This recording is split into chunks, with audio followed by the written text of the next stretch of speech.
बना करके भेजना पड़ेगा। यह चुनाव, यह ध्यान रखना, माननीय नरेंद्र मोदी जी को जब मैं प्रधानमंत्री बनाने की बात कर रहा हूं, उस समय दूसरी बात भी ध्यान में रखना। एक तरफ समाजवादी पार्टी और कांग्रेस पार्टी का गठबंधन है, जिनका लक्ष्य माननीय नरेंद्र मोदी जी को प्रधानमंत्री की कुर्सी से हटाना है, गरीबी दूर करना नहीं है, भारत को मजबूत बनाना नहीं है, पिछड़ों, दलितों, आदिवासियों को आगे बढ़ाना नहीं है। उनका एकमेव लक्ष्य है कि किसी भी तरीके से मोदी जी को हटा करके प्रधानमंत्री की कुर्सी प्राप्त कर लिया जाए और फिर देश को लूटा जाए। आप सबके आशीर्वाद से 2014 में अगर माननीय नरेंद्र मोदी जी के नाम की, भाजपा के नाम की कमल के फूल की लहर थी, तो 2019 में आंधी थी, लेकिन 2024 में सुनामी है, तूफान चल रहा है। आप सबको यह अवसर मिला है। अगर आप सबने 2019 में कमल ना खिलाया होता, तो क्या जो रामलला के लिए पुत्रेष्ठी यज्ञ आप किसी बस्ती के मखौड़ा धाम में हुआ था, रामलला का भव्य मंदिर अयोध्या में बन पाता क्या? बताओ, दोनों हाथ लाके बन पाता क्या? अगर आपने कमल का बटन न दबाया होता, तो क्या जम्मू कश्मीर से 370 हट जाती क्या? अगर आपने कमल का बटन न दबाया होता, तो 4 करोड़ से अधिक गरीबों को प्रधानमंत्री आवास मिल पाता क्या? जिन गरीबों के घर में बिजली नहीं पहुंची थी, अगर मोदी जी को प्रधानमंत्री बनाने के लिए कमल नहीं खिलाया होता, तो अमीर आदमी के घर में तो उजाला पहले भी था, लेकिन गरीब आदमी के घर में उजाला नहीं होता, गरीब आदमी के घर में गैस का कनेक्शन नहीं होता, गरीब आदमी के घर में शौचालय नहीं होता, गरीब आदमी के पास 5 लाख रुपए तक का इलाज कराने का आयुष्मान कार्ड नहीं होता। इस देश की मेरी माताएं बहनें इतनी बड़ी संख्या में आई है। प्रधानमंत्री जी का लक्ष्य है कि हमारी बहनें, हमारी बेटियां, महिलाएं ई रिक्शा भी चलावे, ड्रोन भी चलावे और हेलीकॉप्टर और जहाज भी चलावे। आज संयोग से जिस हेलीकॉप्टर से मैं आया हूं, उस हेलीकॉप्टर की एक पायलट किसी माता पिता की पुत्री है, किसी भाई की बहन है। बेटी भी जहाज चला सकती है, हेलीकॉप्टर चला सकती है। ये क्यों संभव हुआ? क्योंकि माननीय नरेंद्र मोदी जी के नेतृत्व में आपने एक मजबूत भारत के लिए, सबका साथ, सबका विकास करने के लिए जो अपना आशीर्वाद दिया, उस आशीर्वाद की ताकत है कि आज पूरी दुनिया के अंदर भारत का डंका बज रहा है। लेकिन समाजवादी पार्टी और कांग्रेस का डंका कहां बज रहा है? कहां बज रहा है? पाकिस्तान में बज रहा है। अब वहां के लोग खुश हो रहे हैं कि किसी तरीके से अगर नरेंद्र मोदी जी देश के प्रधानमंत्री ना बनने पावे, तो पूरी दुनिया के सामने जो कटोरा लेकर के पाकिस्तान आज भीख मांग रहा है, उसको भीख नहीं मांगना पड़ेगा। ये समाजवादी पार्टी हो या कांग्रेस पार्टी हो या बहुजन समाज पार्टी हो, या तीनों पार्टियों का आचरण गरीब के नाम पर, पिछड़ा के नाम पर, अनुसूचित के नाम पर वोट तो लेते हैं, लेकिन उनका सम्मान नहीं करते। मैं आज बस्ती की धरती से पूछना चाहता हूं, श्री अखिलेश यादव जी बताइए, श्री राहुल गांधी जी बताइए, बहन मायावती जी बताइए, अयोध्या में रामलला का मंदिर बना, आप लोग दर्शन करने गए? और नहीं गए तो क्यों नहीं गए? गुजरात के अंदर सरदार वल्लभ भाई पटेल की विश्व की सबसे ऊंची प्रतिमा लगाई गई। बतावें गांधी खानदान के लोग कोई वहां पर दर्शन करने क्यों नहीं गया? उनको फूल चढ़ाने क्यों नहीं गया? क्योंकि वह माननीय नरेंद्र मोदी जी के नेतृत्व की सरकार के माध्यम से बना। इनकी जो सोच है बहुत घटिया है। इसे उत्तर प्रदेश के मुख्यमंत्री थे बाबूजी कल्याण सिंह जी, जब वह मुख्यमंत्री थे तो उनके समय 6 दिसंबर 92 को अयोध्या में जो कलंकी ढांचा खड़ा था वो धराशायी हो गया। जब उनकी मृत्यु हुई, उनका 100 विधानसभा में रखा जाता है। श्री अखिलेश यादव जी 500 मीटर दूर बैठे थे, लेकिन करने नहीं आए, लेकिन एक गरीब माँ बाप का बेटा जिसे आपने देश का प्रधानमंत्री बनाया, वो दिल्ली से चल करके लखनऊ आकर के बाबूजी को अंतिम विदाई देने का काम किया। क्या कारण है? क्यों वोट बैंक की राजनीति करते हो? क्यों जिहाद के नाम पर वोट मांगते हो? क्यों पाकिस्तान के नाम पर वोट मांगते हो? अंदर खाने आप चर्चा कर रहे हो कि मोदी जी के नेतृत्व में अगर 400 सांसद बन गए तो इस देश का संविधान और लोकतंत्र खतरे में पड़ जाएगा। मैं पूछना चाहता हूं श्री राहुल गांधी जी, श्री अखिलेश यादव जी, इस देश के लोकतंत्र और संविधान को खतरा नहीं है, आप दोनों के राजनीतिक अस्तित्व का खतरा है, आप दोनों के राजनीतिक भविष्य का खतरा है। लोकतंत्र का पुजारी तो कौन है? वही गरीब माँ बाप का बेटा, चाय बेचने वाले का बेटा, एक ओबीसी परिवार में पैदा होने वाला बेटा नरेंद्र मोदी है। आप एक पिछड़े वर्ग के प्रधानमंत्री को बर्दाश्त नहीं कर पा रहे हो। हरीश जी और हम सब 2014 में जब सांसद बनकर के गए थे, हरीश जी याद होगा आपको, जब माननीय प्रधानमंत्री नरेंद्र मोदी जी संसद भवन में प्रवेश कर रहे थे तो रुक गए। हम लोग सोचे क्यों रुक गए? उन्होंने संसद भवन की देहरी पर अपना मस्तक रख दिया और प्रणाम किया। तो कई पत्रकारों ने पूछा कि आप लोकसभा के द्वार की देहरी पर शीश क्यों झुकाया? तो मोदी जी ने कहा ये लोकतंत्र का मंदिर है और लोकतंत्र के मंदिर पर लोकतंत्र का पुजारी ही शीश झुकाता है। और माननीय नरेंद्र मोदी जी ने शीश झुकाने के बाद संसद के अंदर प्रवेश किया। बाबा साहब भीमराव अंबेडकर का बनाया हुआ वो संविधान, उस पर हाथ लेकर रख करके कहा कि आज से यही मेरा स्वप्न है। बाबा साहब का स्वप्न अधूरा नरेंद्र मोदी जी कर रहे हैं पूरा।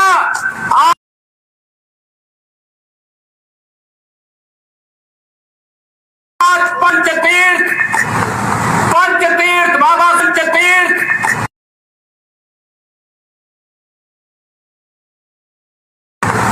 पंचतीर्थ बाबा साहब, भारतीय जनता पार्टी बाबा साहब के स्वप्न को पूरा किए बगैर चैन से नहीं बैठेगी।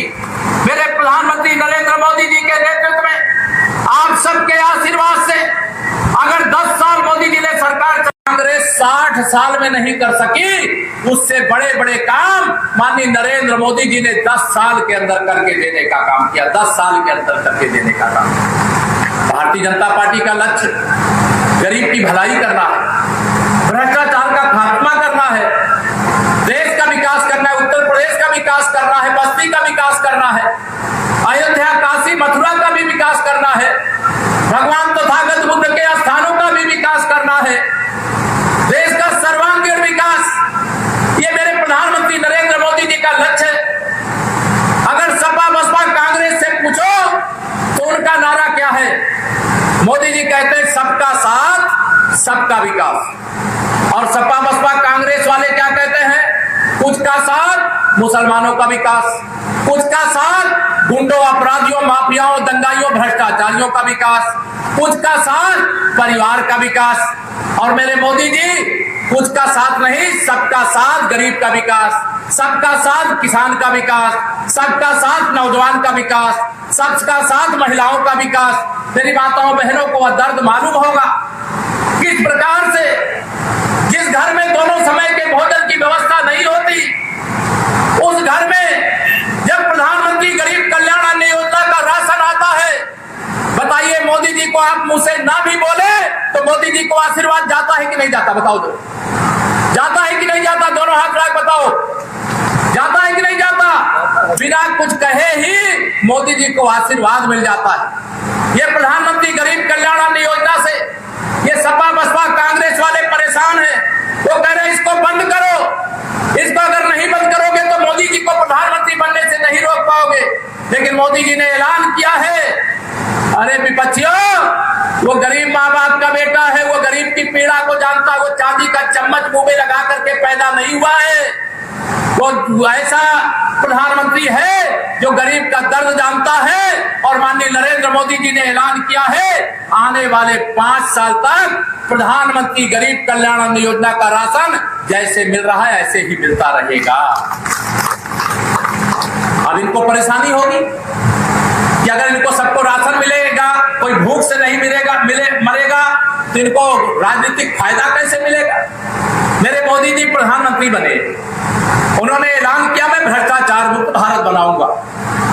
अब भ्रष्टाचार मुक्त भारत बनाना है अगर, तो बेईमानी करने वालों पे रोक लगाना पड़ेगा कि नहीं लगाना पड़ेगा? बताओ, लगाना पड़ेगा कि नहीं लगाना पड़ेगा? भ्रष्टाचार मुक्त भारत के लिए ऐसा प्रधानमंत्री है जो गरीब का दर्द जानता है, और माननीय नरेंद्र मोदी जी ने ऐलान किया है आने वाले 5 साल तक प्रधानमंत्री गरीब कल्याण अन्न योजना का राशन जैसे मिल रहा है ऐसे ही मिलता रहेगा। अब इनको परेशानी होगी कि अगर इनको सबको राशन मिलेगा, कोई भूख से नहीं मरेगा तो इनको राजनीतिक फायदा कैसे मिलेगा। मेरे मोदी जी प्रधानमंत्री बने, उन्होंने ऐलान किया मैं भ्रष्टाचार मुक्त भारत बनाऊंगा। अब भ्रष्टाचार मुक्त भारत बनाना है अगर, तो बेईमानी करने वालों पे रोक लगाना पड़ेगा कि नहीं लगाना पड़ेगा? बताओ, लगाना पड़ेगा कि नहीं लगाना पड़ेगा? भ्रष्टाचार मुक्त भारत के लिए इन बेईमानों पर नकेल कसने के लिए मेरे मोदी जी ने कहा न खाऊंगा न खाने दूंगा, और जिसने भी खाया है पाई पाई वसूल करके गरीब की भलाई में लगा दूंगा। अब गरीब की भलाई इनको बर्दाश्त नहीं है। क्यों नहीं बर्दाश्त है भैया? क्योंकि आप गरीब का दर्द नहीं जानते। आप एक गरीब जब कच्चे घर में रहता है और जब बरसात के महीने में पानी टपकने लगता है, झोपड़ी में रहता है, जब बरसात और आंधी में उसकी झोपड़ी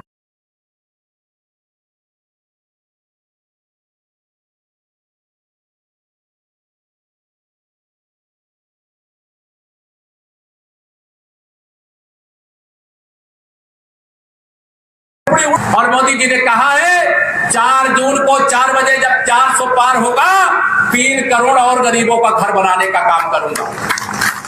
बनना चाहिए कि नहीं? बहुत सारा ये घोटाला किए हैं विपक्ष वाले। वो जब सरकार में थे, जो गरीब आदमी था उसका कागज में अमीर दिखा दिए, और जो अमीर आदमी था उसको गरीब दिखा दिए। बताइए किए कि नहीं किए? बताओ जरा, किए हैं कि नहीं किए हैं? लेकिन मोदी जी ने कहा मोदी भी गरीब माँ बाप का बेटा है, एक एक गरीब को खोजूंगा, उनकी जो समस्याएं होंगी एक एक समस्या दूर करूंगा, भारत को शक्तिशाली भारत बनाने का काम करूंगा। अब ये विरोधी बीच में आएंगे दुष्प्रचार करें। श्री हरीश द्विवेदी जी, अच्छा सही सही बताओ, पूरी ईमानदारी से बताना, दोनों हाथ उठा करके। जब से मेरे दोस्त हरीश जी यहाँ बस्ती से सांसद बने हैं, बताइए बस्ती का विकास हुआ है कि नहीं? दोनों हाथ उठा बताओ, हुआ है कि नहीं हुआ है? अगर हरीश द्विवेदी जी सांसद ना बनते तो अभी मैं उतर रहा था, क्या बन रहा है? क्या एफसीआई का गोदाम बन रहा है? एफसीआई गोदाम बन रहा है कि नहीं बन रहा? सामने हम, मैं ऊपर से देख रहा था, मैं तो एफसीआई का गोदाम बन रहा है। अगर आप हरीश जी को सांसद नहीं बनाते तो ये गोदाम यहाँ बनता क्या? अगर आप हरीश जी को सांसद नहीं बनाते तो मोदी जी जो रामलला का भव्य मंदिर बनवाए वो बनवा पाते क्या?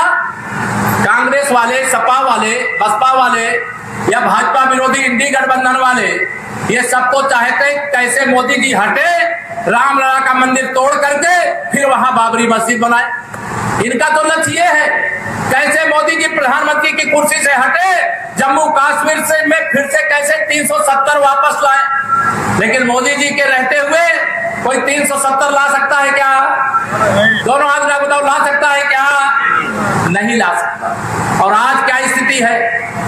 राहुल गांधी जी और अखिलेश यादव जी दोनों लोग बड़ा परेशान हैं। उनको लग रहा है जब से मोदी जी प्रधानमंत्री बने, जो पाकिस्तान भारत से कश्मीर मांगता था, आज दुनिया में कटोरा लेकर के भीख मांग रहा। ये क्यों हुआ? ये इसलिए हुआ कि आपने 56 इंच के सीने वाले को देश की बागडोर सौंपी। जब देश के प्रधानमंत्री मनमोहन सिंह जी थे तो भारत के प्रतिनिधि के रूप में भारत दुनिया के सामने गिड़गिड़ाता था, लेकिन जब आपने मोदी जी को प्रधानमंत्री बना दिया तो भारत दुनिया के सामने दहाड़ने का काम करता है, अपने पक्ष में ललकारने का काम करता है। अब ये सपा बसपा कांग्रेस वाले 2024 के इस लोकसभा चुनाव में कह रहे हैं अंतिम बार कोशिश है, अगर 2024 में मोदी जी को नहीं हटा पाए तब तो इनको सबको विदेश यात्रा पे जाना पड़ेगा, राहुल गांधी जी जी को नानी के घर जाना पड़ेगा और श्री अखिलेश यादव जी को लंदन में कहीं वो एक घर और बनवाए हैं, मुझे पता चला है वो लंदन जाने की, ऑस्ट्रेलिया जाने की तैयारी कर रहे हैं। आपको लगता है सपा की साइकिल पंचर हो गई कि नहीं हो गई? 2014 में याद रखिएगा, 2014 में जब समाजवादी पार्टी की सरकार थी, उनके गुंडे खुलेआम घूमा करते थे, अपराधी खुलेआम घूमा करते थे, तब तो आपने हरीश द्विवेदी जी को यहां से सांसद बना के भेज दिया, उनके गुंडों से नहीं डरे। 2017 में जब अखिलेश यादव जी मुख्यमंत्री थे, विधानसभा का चुनाव हुआ, आपने बस्ती की सभी सीटों को जिता करके भेज दिया, तब तो उनकी गुंडागर्दी नहीं चली। 2019 में जब सपा बसपा ने गठबंधन कर लिया, तब भी आपने हरीश द्विवेदी जी को यहां से सांसद बना करके भेज दिया। मैं आपको प्रणाम करता हूं, आपकी ताकत को प्रणाम करता हूं। 2022 में बहुत दुष्प्रचार करके कुछ सफलता इनको अर्जित हो गई, 100 से ऊपर इनके विधायक हो गए, लेकिन उनके आधे से ज्यादा विधायक इस समय भाजपा के संपर्क में। वो चाहते कैसे जल्दी से भाजपा ज्वाइन कर ले, क्योंकि समाजवादी पार्टी का सूर्य अस्त हो गया है। समाजवादी पार्टी समाप्तवादी पार्टी बनने जा रही है। समाजवादी पार्टी का यूपी में खाता नहीं खुलने जा रहा है। कल कन्नौज में मतदान हुआ है, श्री अखिलेश यादव जी वहां से चुनाव हार चुके हैं, केवल वोट की गिनती बाकी है। 20 तारीख को रायबरेली में चुनाव है। आपको मैं विश्वास के साथ कह करके जा रहा हूं, जैसा माहौल में रायबरेली का भी देख करके आया हूं, उनका दोस्त राहुल गांधी जो अमेठी छोड़ करके रायबरेली भाग गए, इस बार रायबरेली में भी कमल का फूल खिलने जा रहा है, वहां पर भी भारतीय जनता पार्टी जीतने जा रही है। मोदी जी को देश का प्रधानमंत्री बनाने के लिए पूरे देश का गरीब एक साथ खड़ा है। बताइए, गरीब आदमी खड़ा है कि नहीं मोदी जी के साथ? बताओ मेरी माताओं बहनों, खड़े हैं कि नहीं खड़े हैं? गरीब आदमी मोदी जी के साथ खड़ा है, किसान मोदी जी के साथ खड़ा है, नौजवान मोदी जी के साथ खड़ा है, मेरी माताओं बहनों का आशीर्वाद मोदी जी के साथ है। अब मोदी जी को हराने का मंसूबा ये सपा बसपा कांग्रेस वाले किसके बल पर देखते हैं? गुंडों, अपराधियों, माफियाओं, दंगाइयों, भ्रष्टाचारियों के बल पर। कोई गुंडों के बल पर चुनाव जीत सकता है क्या? जीत सकता है क्या? गुंडों के बल पर, अपराधियों के बल पर जीत सकता है क्या? माफियाओं के बल पर जीत सकता है क्या? आदरणीय योगी आदित्यनाथ जी के नेतृत्व में उत्तर प्रदेश में जब से हम लोगों ने सरकार बनाई है, गुंडे बिल में घुस गए हैं। बिल में गुंडों का कहीं अता पता नहीं चल रहा है, माफिया परेशान है। लेकिन कैसे गुंडे, अपराधी, माफिया इकट्ठा हो जाए, अखिलेश यादव जी इसका ही यत्न दिन रात करते हैं। अभी पिछले दिनों आपने देखा है, एक मुख्तार अंसारी नाम का माफिया, गाजीपुर का रहने वाला, कई हत्याओं का अपराधी था। अगर उसकी हार्ट अटैक से मौत नहीं होती तो फांसी के फंदे पर वो जरूर बहुत जल्दी लटकाया जाता। लेकिन जब उसकी मौत हो गई, श्री अखिलेश यादव जी फतिहा पढ़ने के लिए उसकी कब्र पर गए। मालूम है कि नहीं मालूम है? आप लोग दोनों हाथ में बताओ, मालूम है कि नहीं मालूम है? लेकिन यही अखिलेश यादव जब भगवान श्री रामलला के मंदिर का प्राण प्रतिष्ठा समारोह हो रहा था, समाजवादी पार्टी परिवार का हाथ राम भक्तों के खून से रंगा हुआ है, फिर भी श्री राम जन्मभूमि तीर्थ क्षेत्र ट्रस्ट ने उनको निमंत्रण दिया कि आइए रामलला का दर्शन करिए, प्राण प्रतिष्ठा समारोह में शामिल होइए। रामलला के प्राण प्रतिष्ठा समारोह का निमंत्रण ठुकरा दिया। बाबूजी कल्याण सिंह जी की मौत हुई थी, उनका शव विधानसभा परिसर में रखा था। अखिलेश यादव जी के घर से 500 मीटर की दूरी थी, उनको श्रद्धांजलि देने नहीं आए, लेकिन एक माफिया की कब्र पर फतिहा पढ़ने के लिए गए, जिन्होंने बाबूजी कल्याण सिंह का अपमान किया, जिन्होंने रामलला का निमंत्रण ठुकराया। मैं आप सब लोगों से निवेदन करता हूं, 2024 के चुनाव में उनको ठुकरा दीजिए। ये आईसीयू में पड़ी हुई पार्टियां हैं, सपा हो, बसपा हो, कांग्रेस हो। अब इनको ऑक्सीजन देना चाहिए क्या? दोनों हाथ उठा बताओ, देना चाहिए क्या? अब इनको ऑक्सीजन देने की आवश्यकता नहीं है। अगर सपा सांपनाथ है तो बसपा नागनाथ है, कांग्रेस कालिया नाग है। ये डसने का काम करते हैं, सेवा करने का काम नहीं करते हैं। और मेरे प्रधानमंत्री मोदी जी लगातार 2014 से लेकर के